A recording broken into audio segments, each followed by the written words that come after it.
નમસ્કાર મિત્રો.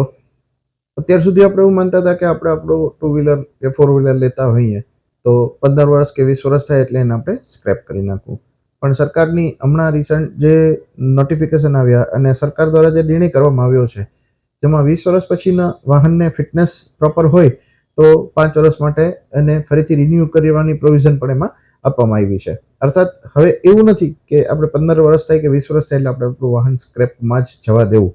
મહેનતથી લીધેલી કાર અને ખાસ કરીને મિડલ ક્લાસ અને અપર મિડલ ક્લાસ જીવનમાં એક જ વખત કાર લે છે અને એ પણ જો 15 વર્ષે કે 20 વર્ષે સ્ક્રેપ કરી નાખવાની હોય તો એ લાગણીનો વિષય થઈ જાય છે.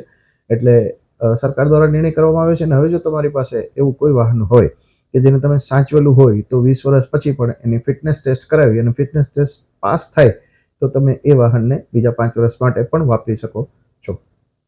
Thank you.